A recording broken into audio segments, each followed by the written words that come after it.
Thank you for attending today's seminar, Protecting Family Business Wealth in a Pandemic. My name's Dan Loletta, and as I said earlier, to my left is Kevin Prater. Good morning. So today we're going to be talking about protecting your family wealth with one of the greats in the industry. But before we get started, I'd like to do just a little housekeeping. Today, everyone will be muted as we make our talk. If you have a question, if you'd raise your hand, your questions will be taken at the end. And we're trying to keep those anonymous so that people can make their questions freely without worry about who they are or what's going on. So let's get started. Let me tell you about our speaker today. Dr. Deans has delivered more than 1,000 keynote speeches in 26 countries. And we'll be talking about how his family successfully transitioned 3 of their public and private businesses. If you have seen Dr. Deans on CNBC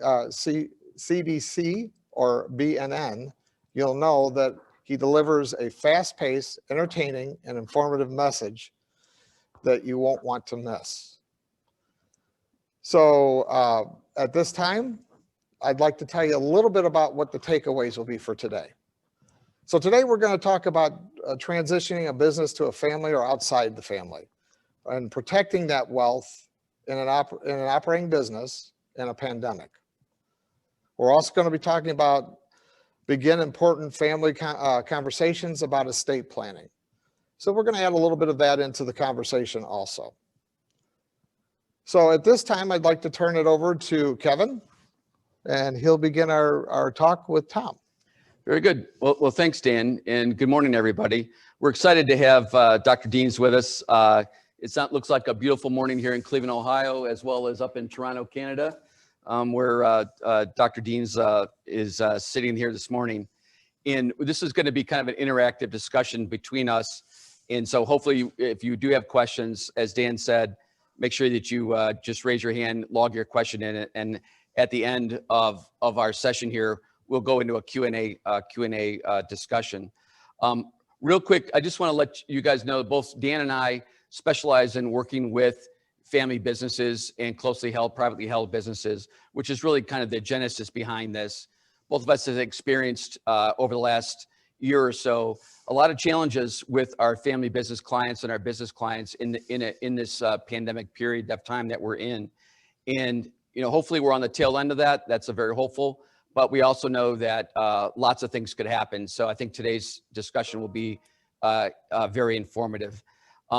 And as we get started here, we have a bunch of questions for Dr. Deans, and maybe we can begin this interview today by offering you an overview of how how transitions are going today, Dr. Deans. Are business owners and their family in good shape? What do you think?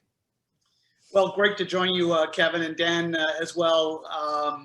The quick answer is there are some enormous challenges right now, and I think if there's just one big conclusion to draw from the pandemic is that it's really amplified the very best of families and business together. And it's really shown, I think, also the cracks and really amplified the cracks and the challenges that have always been alive in family businesses. And we're going to talk about my experience running a family business, my father's family business, my grandfather's family business, my great-grandfather's. Like I got 100 years of family business stories that I bring to these types of conversations, but there's been nothing like this pandemic. It is a really unique moment in time, and it really affords everyone listening today with a real opportunity to bring some urgency to wealth protection. This is an extraordinary time. What we do know simply is that most family businesses are struggling with their transition plan or their exit plan. They're struggling with answering the question, how and where and to whom and under what conditions will I transfer this business?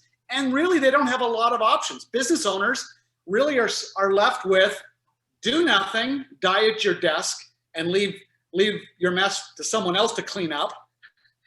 Give your business to your children. I'm going to talk about the dangers of that particular strategy. Sell it to your children or key employees. Sell it to a strategic buyer, a competitor, for example, or sell it to a financial buyer. But Dan and Kevin, that's it. Like no one is inventing new ways to monetize or transition your business. And there is $10 trillion sitting in the retained earnings of family businesses across the nation. It is a staggering amount of wealth. And a lot of that sitting in businesses that are owned by aging business owners who had smaller families. So this is an enormously challenging subject at an enormously challenging moment in time. Great way to start the conversation today. Well, Tom, you were the CEO of a large family business and you transitioned that business. So what you're talking about isn't just theory, you've lived it actually, which is very cool. Your book offers, go ahead, Tom. Yeah, Your book offers the 12 questions that we would really like to know about and how you came up with those 12 questions on the overview of those questions. Well, you're absolutely right. So I was born into a family business. So I joined our family business quite late. At the age of 37, I ran that business as CEO for 8 years. So joined in '99, sold on February 8th, 2007. And then I stayed and worked for the new owners for 6 months. I like to say, Dan and Kevin, I like to say that I served a 6-month sentence for a crime I didn't commit. It was a really challenging 6 months. And I think intuitively business owners and next gens know that the sale to a third party, a sale outside the family, is going to be tough. It's why a lot of business owners never do it. They've collected stories. They belong to golf clubs. They hear the stories of what it's like to watch someone come into your building, into your office, a business you've created and grown and scaled, and then watch you be marginalized. And I was. I mean, the meetings that I used to chair, I wasn't even invited to. It was a difficult transition. But that being said, it was the greatest decision our family made, because when our buyers slid that check across that boardroom table and paid us for 33 years of our creative energy to build and grow a business, and we flipped over that check and we looked at it, we knew that wasn't just, a great paycheck, a great amount of money. It was transformational wealth. It was the kind of check that was not going to just change my father's life, my life, and our kids' life, but their kids' lives. I mean, it was generational wealth. And I just think very few business owners allow themselves to kind of indulge in that fantasy of what that moment would be like. Mm-hmm. And so having worked for the new owners for 6 months, they asked me to leave. Shockingly, family members make terrible employees. I don't know if you know this. We don't take direction well. So they said, look, we instead of, we've got you for a 1-year contract, we'll just pay out the 6 months, go home. And I did. I golfed every day for 2 weeks, didn't move my handicap, so I had to let go of the dream of joining the seniors tour. And I sat down one morning and found myself pecking away on my keyboard. And around 11 o'clock in the morning, my wife popped her head into my office. She said, "What are you doing?" And I said, "I think I'm writing a book." And I kept typing all day, and I stopped typing at 3 in the morning. That day, I wrote 10,000 words. Wow. Most of those 10,000 words ended up making the editorial cut. And those 10,000 words in that book went on to become the best-selling family business book of all time by a long shot, 1.3 million copies. And I have to confess that there was no grand plan. There was no great marketing scheme. I wrote Every Family's Business in an incredibly raw state. I had just sold with my father his business. I felt like I just sold his legacy, and it was an incredibly confusing moment in time. And I shared the 12 questions that my father asked me as we were running that business together. So the 12 questions in the book, shockingly, they're not my questions. I have merely monetized the intellectual property that has resided in our family. Some of these questions my grandfather asked. And so it is a really honest, authentic book that is really a window into our family's 100-year history that started with my great-grandfather, who had a tire distribution business. And my grandfather worked in that business. He didn't love it. And that was sold in the 1940s. My grandfather inherits, he's a chemist. He starts a chemical manufacturing business. That business actually becomes our largest family business. My father didn't particularly like that business. It was sold for over 100 million. My father was passionate about plastics manufacturing. So in 1973, he started his business. That's the business that I joined in 1999. That's the business that we sold in 2007. So over the course of 4 generations, Kevin, Dan, do you see any patterns in our family? I mean, other than the fact that we can't keep a job? Yeah, the entrepreneurial spirit is definitely there. Well, Tom, Yeah, absolutely. When we see family businesses in general, we have the family businesses that want to stay generational wealth families and create that infrastructure internal with family governance plans and things like that, that keep them in place intergenerationally. Your family took a very different path and chose to sell. And I know that you've been sharing a contrarian message to business owners and their families for more than a decade. What was the compelling decisions when you guys got to that point where you had to decide we're going to go through a process and create a generational wealth company or sell it outright? What was that process like? Can you maybe describe that for us? Absolutely. So we work with our family advisors through a formalized annual family meeting. So we had that governance and that structure. So we were constantly probing how to protect the equity in our operating businesses. And as part of our family culture, there was an opportunity for me to actually buy that business. And I was. So often my message gets misconstrued. It sounds like I'm the Dr. Kevorkian of family businesses, like I want them all sold. Well, not so. That is not so. I mean, I want them all sold, whether they're sold inside the family to a family member or family members, fantastic. Or sold outside, fantastic. I'm completely agnostic.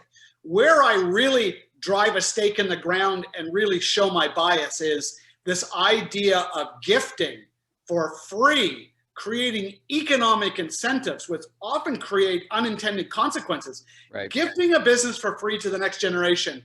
Who's going to say no to a free business? Right. Most people are lured into these family businesses with the promise that they're going to be free. And we hardwire these businesses to actually blow up, to explode. And we know that because the data suggests that. Only Right. 30% of family businesses succeed to the second generation when they're gifted. And only 10% of that 30% make it to the third generation. So stated differently, if there is a founder today listening to this webinar, you have a 3% chance of your grandchildren owning and operating your business if you gift it. It is dangerous. It, in fact, is the most dangerous idea alive and well in most family businesses. So I merely, I think, wrote in every family's business a message that a lot of people were thinking, but actually no one had the courage to write. And that is, a business is not a legacy. Let me ask Kevin, Dan, let me ask you a question. Uh-huh. And I'll ask it to everyone who's listening. Who is the founder of Coca-Cola? Well, that's a great question. Well, they're not around anymore. The Sterling family office. Nobody knows that those folks, the actual names, unless you know the story, right? Yeah, Absolutely. You could have said Johnson & Johnson to make it easier. Exactly. yeah. When I'm doing live keynotes at industry conventions and there's 1,000 or 2,000 people in the audience and I ask who the founder of Coca-Cola is, you know what I get back? I'll give you a hint. Nothing. Crickets. Nothing. Yeah. Right. That makes sense. That didn't start out just as a family business. That's the third most valuable consumer brand in the world, and no one knows who the founder, and no one cares. And I guarantee no one now is even Googling it. When I say that a business is not a legacy, it's a hard message to deliver because it sounds like a personal attack. And it's not. It's actually designed to be the opposite. What I'm saying is, listen, people who create businesses, founders especially, and they build something that lasts, that is hard work.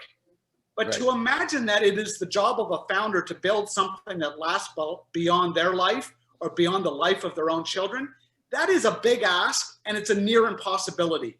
Of the 100 largest firms in America in the year 1900, do you know that only 16 were still in business in the year 2000? So what? Yeah. Of the 100 largest firms, are we saying that 84 founders in 1900 were losers, failures? You hear how absurd that is? Yeah. Well, So- Tom, let me ask you a quick question as you go off on these subjects. We find that a lot of people don't even realize that their family is assuming they're going to take over the business. The discussion has never been there about what transition is going to look like. Some children just assume that dad's going to hand the company down, and maybe dad didn't want to hand the company down. Right. Because the sweat equity certainly isn't there between the owner and the descendants. Right. Do you Right. see that?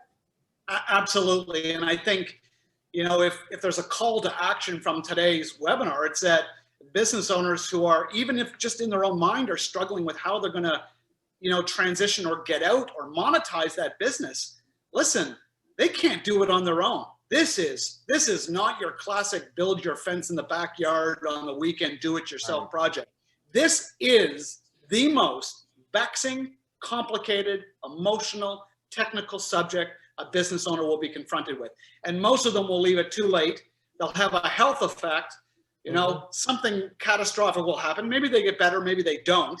Or something unforeseen like, I don't know, a global pandemic comes along and takes the roof off the business, changes the business model, and then people get serious, and then they get overwhelmed by just how many moving parts there are to a transition plan, and they throw up their hands and they go, I don't know, the kids or the family will just figure this out when I'm not here. And I can tell you that today, thousands of business owners will die, and they will just leave a mess behind. They will leave tax bills, confusion, squabbling families, broken sibling relationships. They will leave documents that can't be found. Half of all business owners in America don't even have a will. If you're a business owner in the state of Ohio or anywhere, your state has a beautiful formula for dividing up that business owner's business according to the Ohio laws. And I can tell you, they're going to chop up that business along with the barbecue and canoe and thrust that business ownership into the hands of often reluctant siblings. Right. What's that look like on Monday morning when all the kids roll into the business and try to make sense who gets what and how they're going to divide it? It is an absolute mess. So really, my call to action today is, folks, if you're listening, you need help. And folks like you have made a decision to specialize in business owners transition. And I know you're equipped and you're educated and you've got a great track record. So I hope people take you up on your offer to work with them. Well, one of the things that we see right now in this pandemic, with this pandemic period, is that even outside the whole subject of transition and or exit, is businesses were not really ready. The pandemic I've seen for both existing clients and people I'm talking to today is it's been a super stress test. There's so many moving parts of things that owners have to take stock of. What are some of maybe the top three things that you see from your perspective, looking at what's going on, that owners can really do to shore up their current situation, given the economic difficulty that many businesses have gone through in the current state? It's a really great question. I think it's an amazing time right now to get a proper third-party valuation of the business. It's just the starting place for these conversations. Otherwise, people use funny ideas of what their business is worth. And if you've got a funny number, you're going to have a funny conversation in your head and with your family about what that business means to you. In many cases, there are businesses that are actually worth more than that number in the business owner's head, or worth materially less. So that is the starting. Get a proper third-party valuation and find out really what you're talking about. And ask the question, once you have that number, what percentage of my personal net worth is wrapped up in this in this business with no market, with no plan.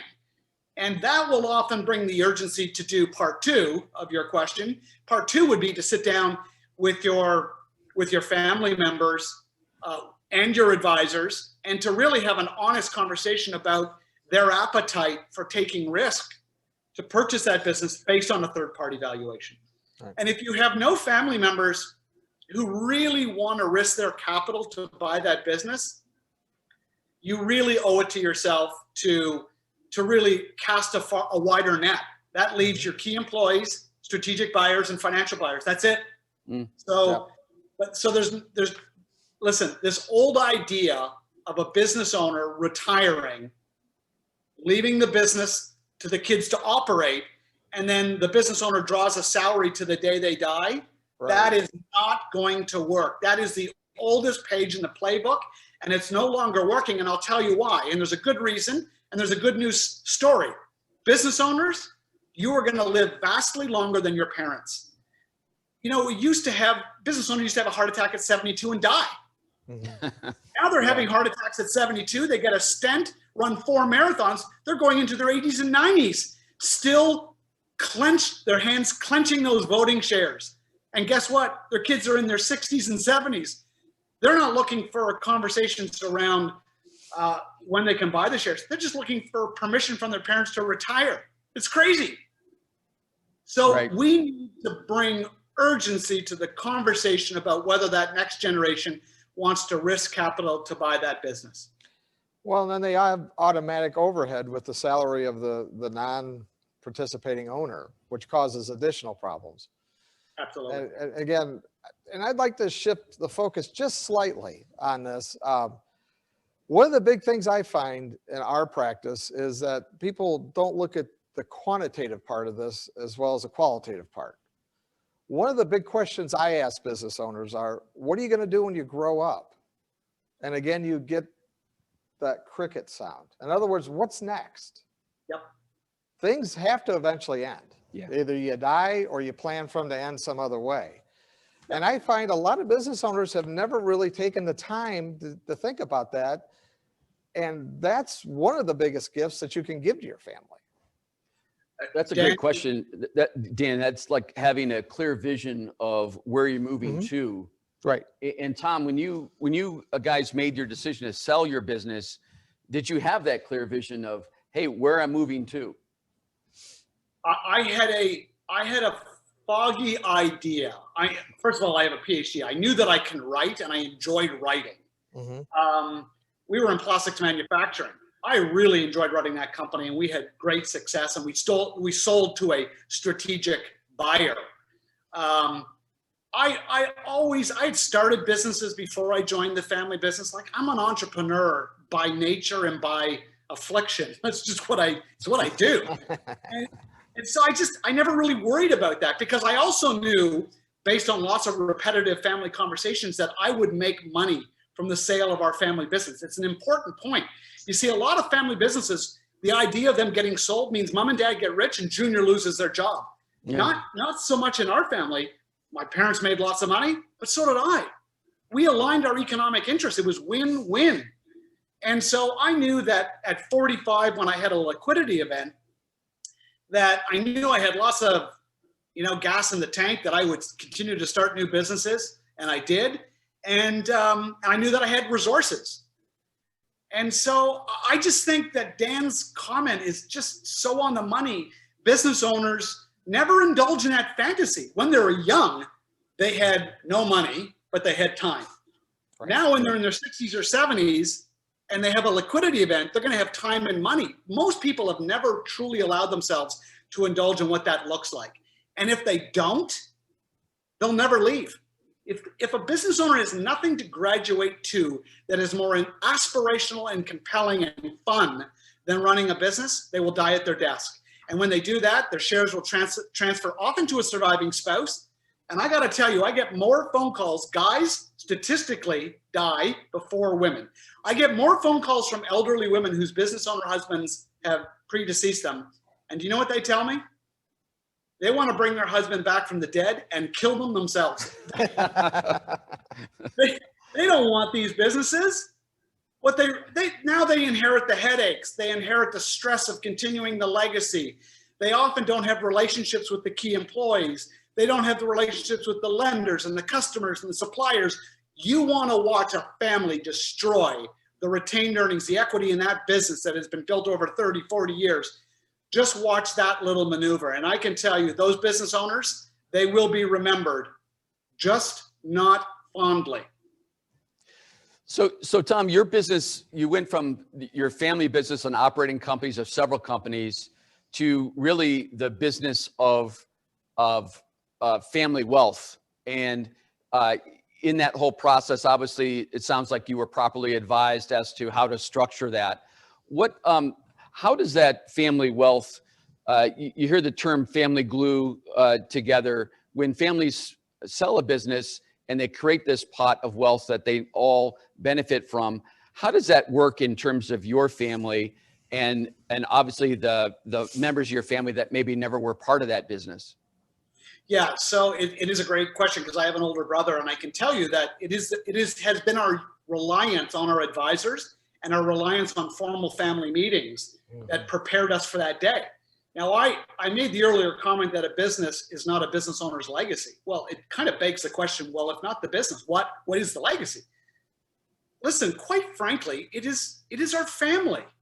It's our family that remembers the business founder. It's not random strangers 100 years from now who go, my goodness, that random person created a great tire distribution business or plastics company or chemical manufacturing company or publishing company. It is our family. We give birth and nurture and coach the next generation to go off and be entrepreneurs, to be founders in their own right. Tires, chemicals, plastics, publishing. I can tell you that in our family meeting, we have asked both of our kids, 28 and 26, whether or not they want to risk their capital and buy my publishing company. Dan, Kevin, what do you think their answer has been? No. No. No thanks. No thanks. So are we a failed family again? Another failed family business? I can tell you, I swear to good God, our very first dollar from that tire distribution business back in 1920 is alive and well and still at work in our family. We create wealth. This is not about denying the next generation money. We're not transitioning businesses, we're transitioning wealth and conversation and wisdom and encouraging the next generation to take those living gifts and to deploy it and do something productive and responsible and healthy and interesting and fun with that wealth. Well, it sounds like, Tom, what you're saying is communication's the key. That if you're not having the family meetings and you're not explaining what's going on, that there's really no hope for anybody to understand what the process would be.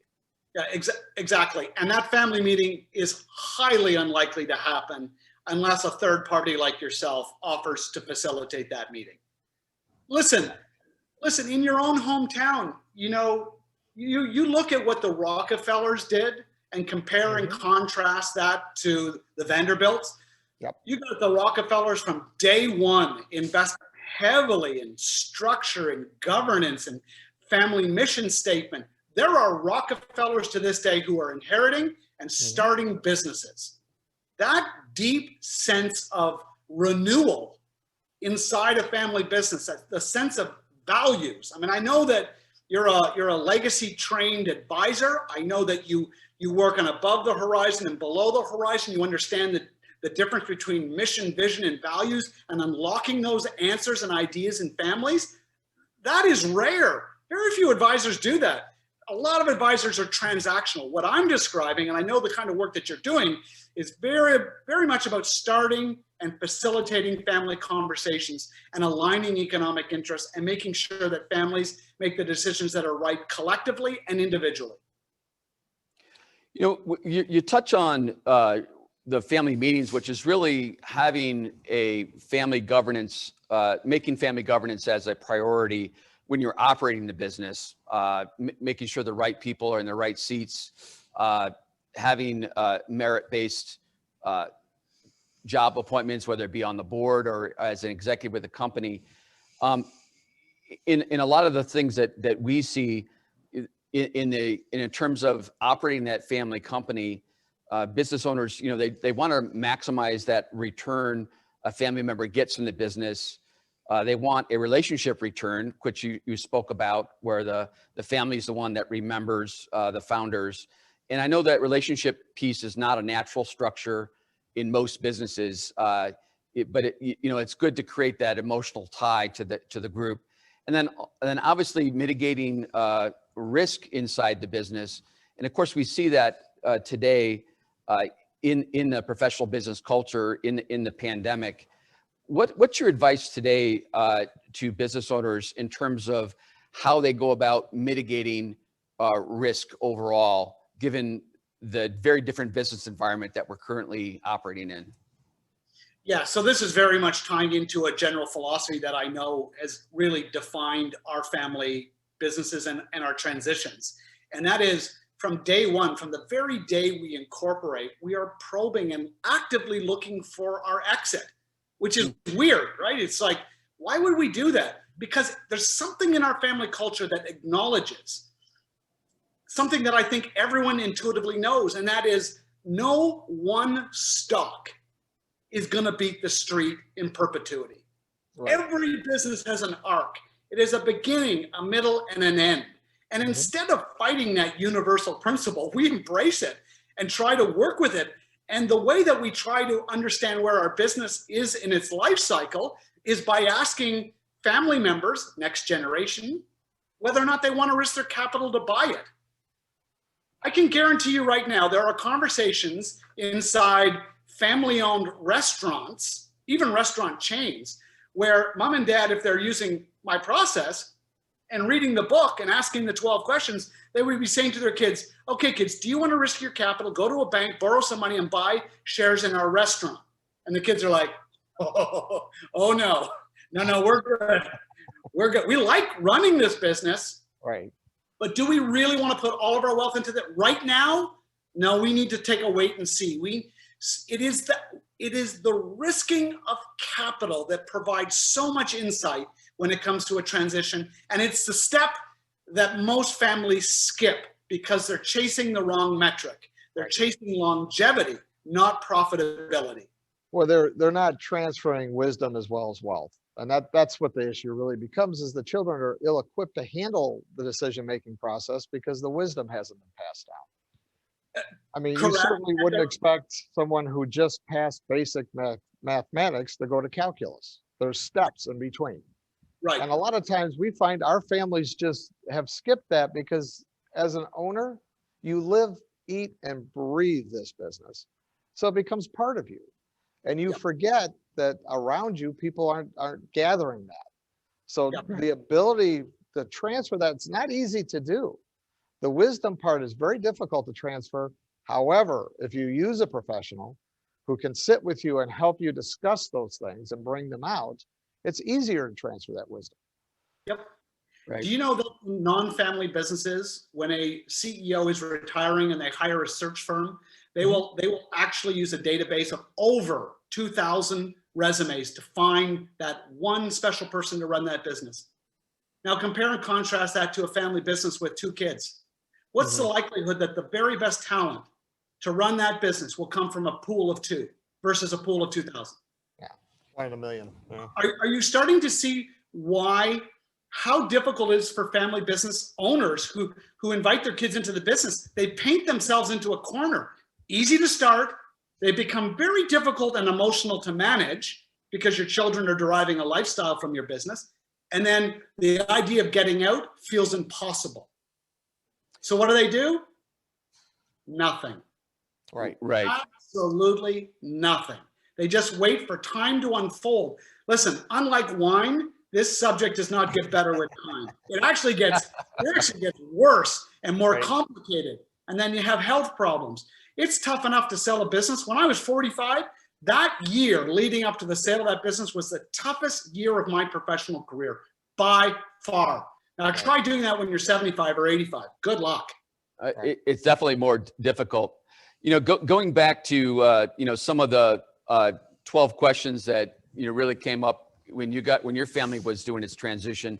What are the more memorable responses that you got to those 12 questions, Tom, that kind of helped clarify the whole process of deciding to, instead of staying as a family business and passing on that generational wealth to, you know, selling the business and really kind of managing that whatever the aftermath of that, what that wealth created. Yeah, I remember doing a national radio phone-in show. And of course, when you do these types of events, you generate a lot of email traffic and phone calls the next day. Took a phone call from a business owner. He said, I heard the interview. You have a very different message. Could you help us out? We're a family in transition, which is always code word for we're seriously messed up. And and I said, look, I am not a consultant. That is not what I do. I have written a book. I do lots of public events, but I really try to drive people to better advisors who are trained and experienced in helping businesses and founders with their transitions.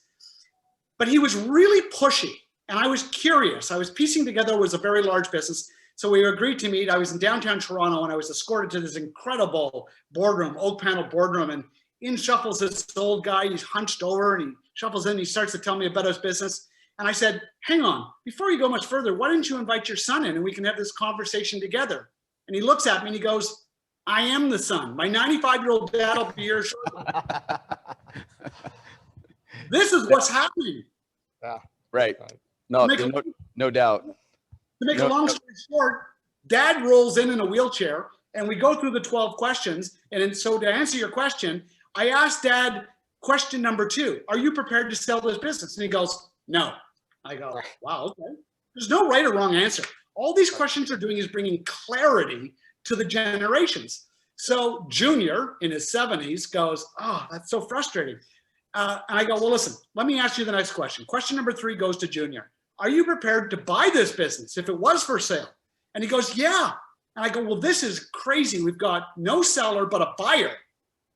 So I turn back to dad in his 90s and I say, I'm not asking you to change your answer, but I'm curious, why don't you want to sell this business? And he goes, well, if I sold this business, I'd have nowhere to go. I love coming to the office. It's fun. It's been a great 50-year run. And Junior goes, are you kidding me? You're not selling this business because you think that you wouldn't have a place to go? And then he says, that's crazy. I'd love you. You could stay. And then dad goes, could I keep my same office? And Junior goes, of course. To make a long story short, after another 10 minutes of back and forth, there was a buyer and seller in that family business for God knows how long, decades. They just didn't know how to start the conversation. Right. Listen, all this book is doing is starting the conversation. It doesn't presuppose what the answer should be. It just starts helping a mother and father, a daughter and son begin to explore whether or not there's a buyer in the house. And if the answer is there isn't, no one's judging. That is not a bad thing. That might be the right thing. It was the right thing for our family 4 times over. Right. Well, you know, when we see businesses that come to that conclusion that they are going to sell, or maybe that is the prime reason for the founder to build a business to sell, often the process of getting the business ready to sell is a difficult one, and it's not one that can take place overnight. In your view, I often get asked the question, how much time should I take in order to plan for this business sale? And you know, my immediate answer is as long as possible. But what's your opinion of that? Answer that question. Well, that is the right answer, as long as possible. I mean, I just think business owners underestimate how long it takes to actually get that business sale ready. And remember, whoever buys that business, whether they're buying shares or assets, are going to look back in the history of that business, right? So 3, often 5 years of history. So if you really want to extract the most value from that business, you got to have a 3 to 5 year history of growth and increased margins and all the, and cash flow especially. You want all those metrics trending up. That's how you unlock real value. Remember, for most business owners, this is their biggest asset. This is the one thing they got to get right. And I just think also you got to have someone who's going to agree to stay, because there's no sense selling the business and then having to stay in the office, right? While someone else owns your business and tells you what to do. The whole idea of exiting or transitioning is you get to leave. You get to leave because now you got time and money. You're going to go off and learn the violin, teach an MBA course, play more golf, right? Just don't write a book on family businesses. It's a very crowded marketplace, very low margin. But go find your own thing. Go find your own thing. There's lots of exciting things to do.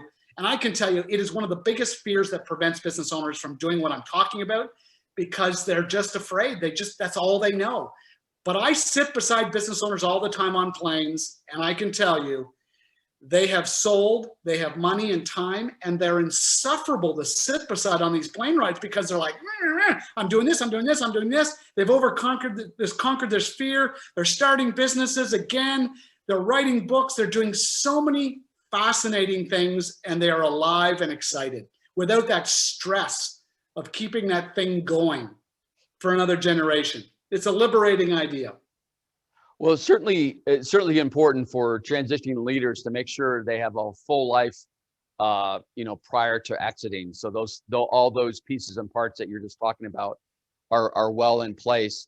If you could share, your top 3 things that you think business owners need to do, especially in the times that we're in today. I mean, I'll read economic reports that say, hey, we're looking at a major economic upset, in another 5 years. And you see other economic reports that say things are going great.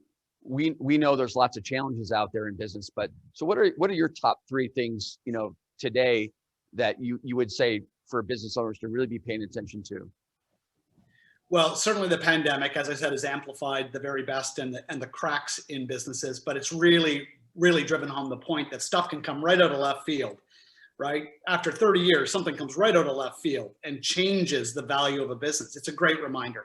Top 3 things to do is, and I referenced it already, get a proper valuation. Decide to actively work with someone like yourself to really draw up a succession plan. It's not going to happen on its own. You're going to kick the can down the road another year, 5 years. I ask business owners all the time, when are you going to transition or sell? You know what they tell me? 5 years. I come back next year. It's not 4. It's always 5. Right. So, Well, and it comes back, Tom, I think, again, to the communication thing. And that's really what we're talking about here, is opening this up and having a structure or even a template to begin the conversation. Yeah. Because any project, the most difficult thing is, how do I open it up? How do I begin Getting started. Yeah. I mean, there's so many steps to do, but really, as the old adage goes, how do you eat an elephant? 1 bite at a time. So it's just, you really have to, as a business owner, and Kevin and I are business owners, as you were and still are. What are we going to do with this business when we die? What's going to happen? And do you really want your legacy to be, he was a great businessman until he died, and then he took his family down with him? yep. And that is the problem that we see all the time. Or the family member is upset because dad sold the business without talking to him and didn't even realize, dad never realized the son or daughter wanted to be part of the business. Absolutely. I argue, and I know it's going to be a subject that we cover in a future webinar, that in fact, the way that we transition our businesses and our wealth is actually more valuable than the wealth itself. And I think when a business owner has that wisdom to sit down with their family and bring some transparency to the conversations, these are the things that children remember: the care, the love, the desperate concern to make sure that inherited wealth releases potential in the next generation. These are the things that people are remembered by, not the business owner that is so wrapped up in themselves and their business that they die intestate without a will, leaving people to figure out and litigate and fight over these assets. It is a choice, and no one can force a business owner to make these choices, right? It is a decision that comes from inside their heart, truly inside their heart. It is a gift to their family. And because we don't know when we're going to die, I'm trying to bring some urgency to this. It's not like our life comes with some great roadmap and we'll know exactly when to do this stuff. Tomorrow is too late. Today is the day to start engaging in these conversations, working with advisors to bring transparency to your business succession plans and to your estate plans. You know, it's funny you mentioned that when I was talking to a business owner several years ago, and we were going through talking about planning process and all what was involved. And he asked me a question. He says, "Well, when do you expect me to die?" And I said, "Well, when you hang up the phone, because really what we're doing is we're stress testing these businesses on a daily basis to say if something happened to you today, what happens the very next day."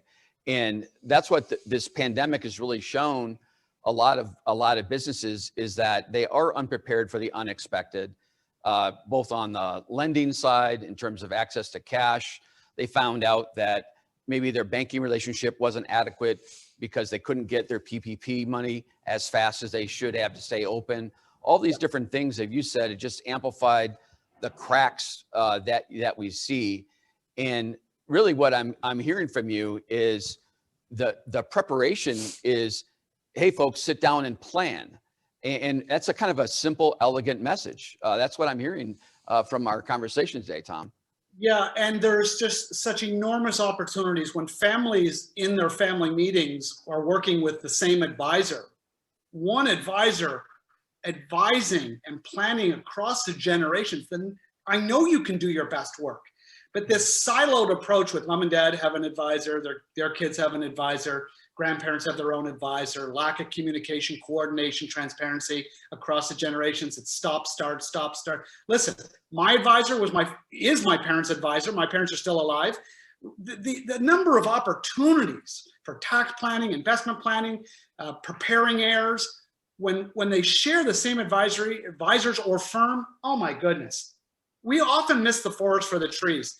And listen, this subject has eluded some of those successful, accomplished business owners, politicians, academics, Supreme Court justices. 4 U.S. presidents died without a will.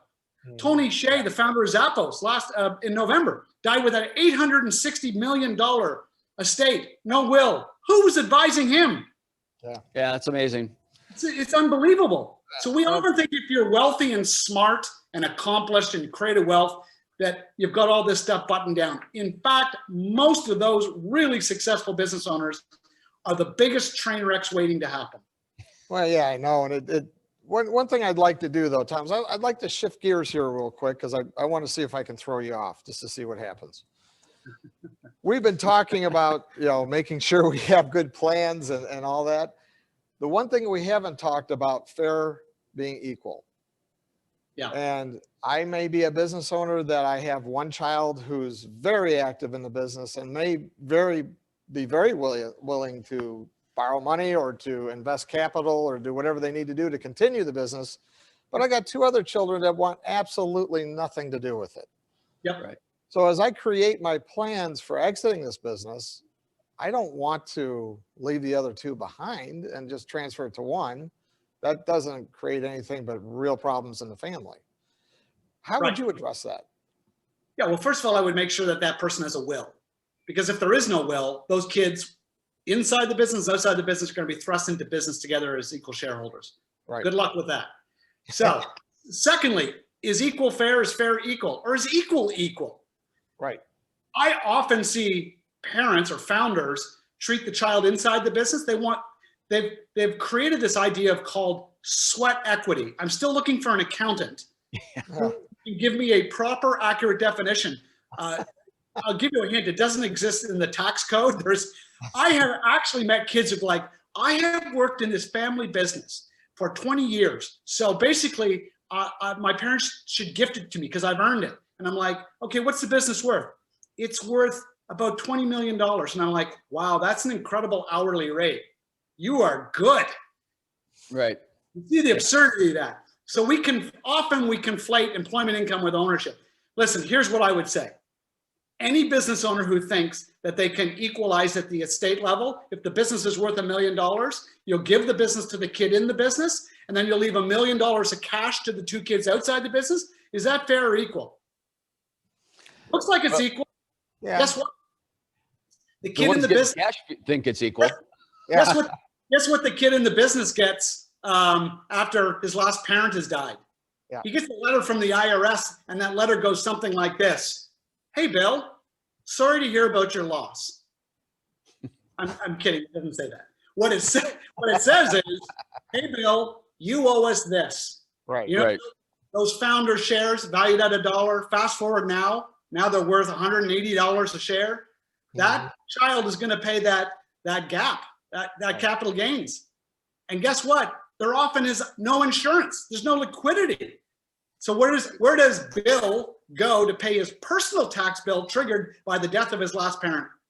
Right. Yeah, he goes into the operating business for cash flow, and it's not there, and the business fails, and everyone reads about this in the community newspaper and goes, oh my God, that second generation Bill, he's such a loser. Another kid who just had no respect for the hard work of their parents and blew it up because they're lazy. Business in the ground.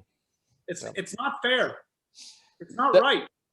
That is a real problem, and I know currently we're seeing with the specter of lots of potential tax changes here in the United States, a lot of business owners really have a narrow window now to do some really difficult planning. So I think what we're seeing is the main message today is crack the conversation, start having those meaningful conversations with your family about what your plan is going to be, and then take some proactive action.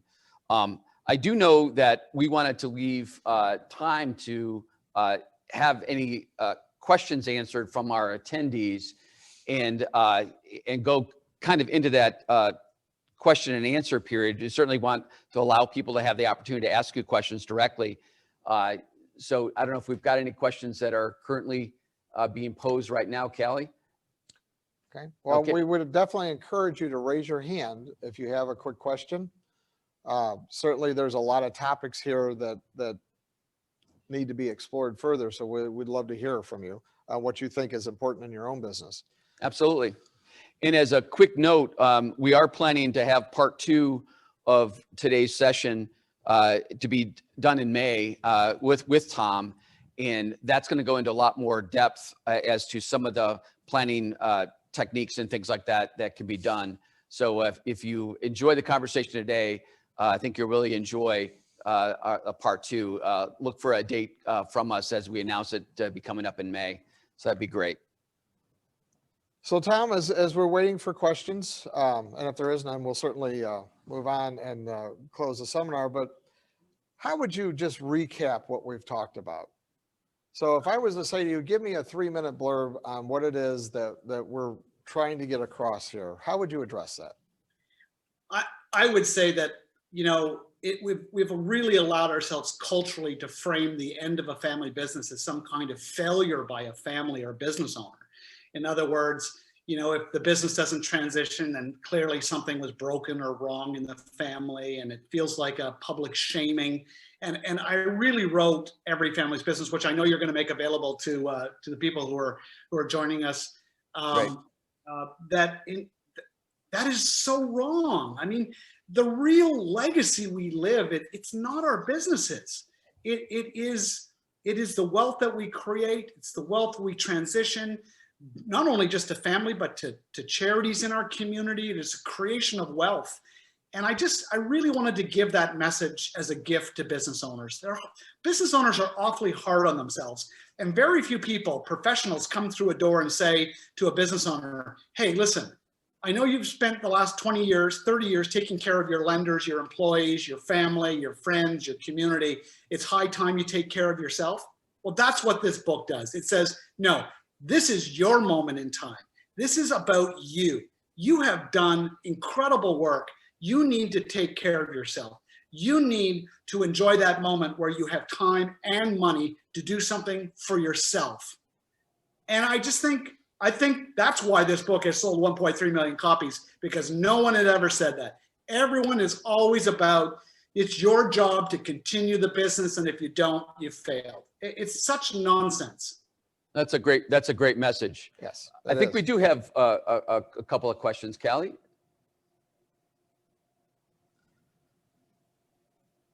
Good morning. Can you hear me okay? Yes. Yes, Yeah. you can. This is Mike Zalesnik, and I'm a business appraiser. And Tom, I'd like you to perhaps address for the audience the difference between, say, a fair market value standard when valuing an interest in a closely held business. Or, as you pointed out, your family business sold to, I think you said, a public company in a strategic transaction. And there's a difference. There's a difference in the conclusion when considering a different standard of value. I think that might be helpful for your audience.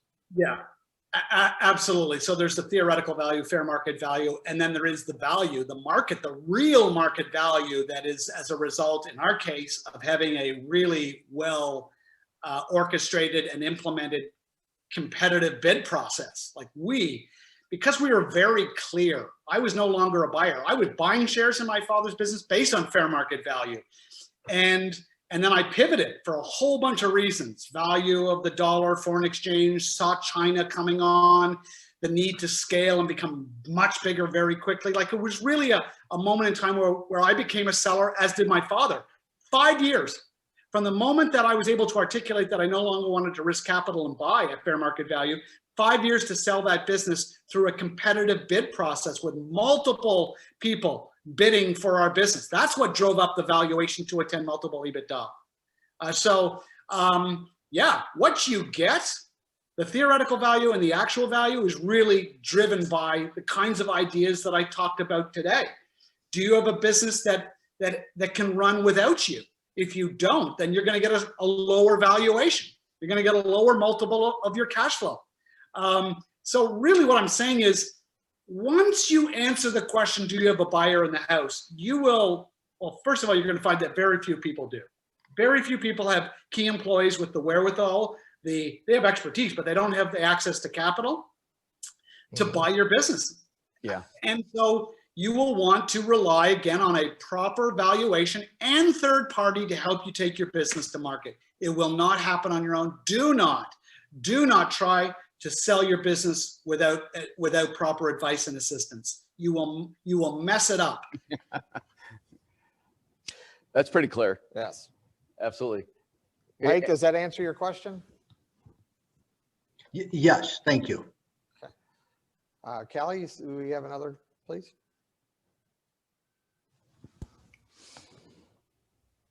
Hey guys, this is Jim Davis. I'm a financial advisor in the Dallas area. How are y'all doing?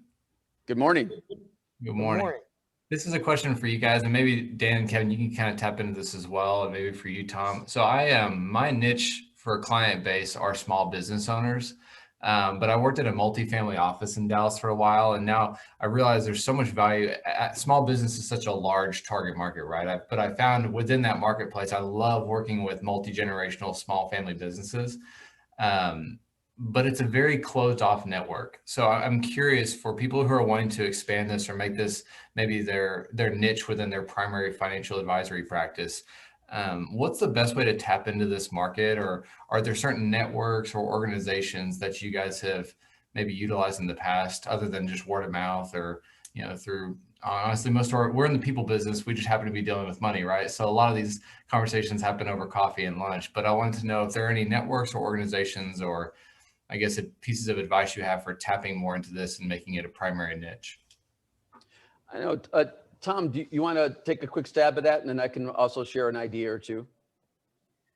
Well, the first one that comes to mind is the Legacy Group. If you're an advisor, the Legacy Group out of Boston, Todd Fithian and Rob Falvey, they have really built a really great platform to help advisors speak the language of multi-generational family businesses.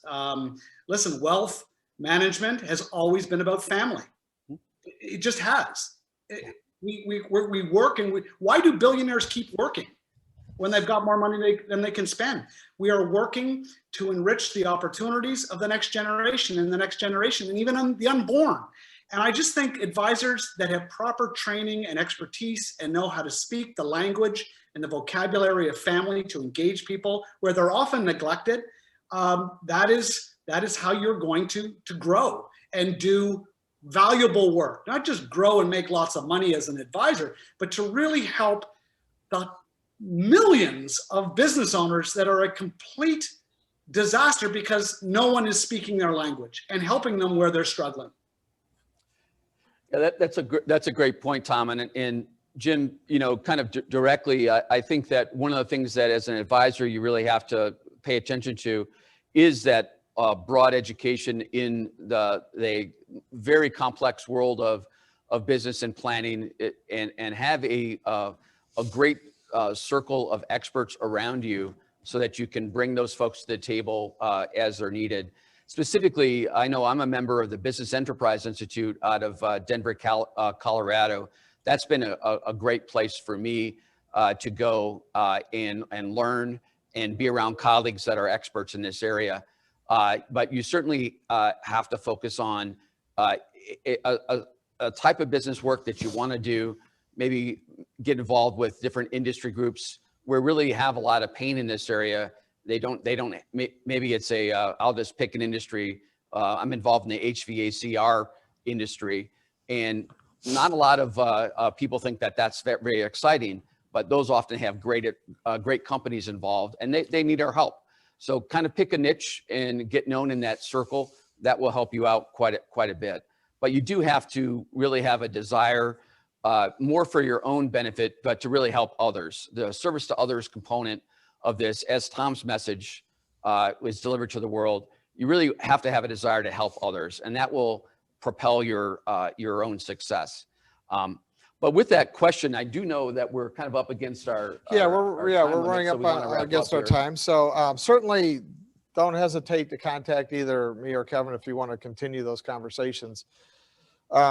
Certainly, we want to make sure that everyone who has attended gets a copy of Tom's book, Every Family's Business. Mm-hmm. So we want to make sure that we do have a good email address for you. So we will also be sending up follow-up emails to help with that. We need a good shipping address so we can get it to you. Do want to remind you that we're going to be doing 2 more seminars, the next one coming up in May, and we will get that out in a similar invitation that you saw this time.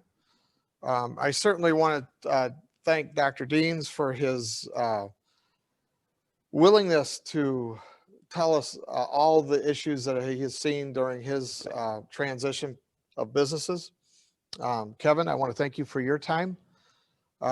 Any other questions coming up, we'll be glad to try to answer. But at this point, I think we're about ready to wrap it up. What do you think, Tom? Absolutely, a great conversation, and I really enjoyed it and appreciate the privilege to share some of the ideas with your clients and prospects. Well, Tom, thank you so much for spending the time with us today, and Dan, it's been a lot of fun. I hope the conversation was able to help the folks that attended today to take away some special knowledge and some general thoughts on this whole subject. With that, we will say adios, and thanks a lot for attending today. And everybody have a wonderful week. Have a great week.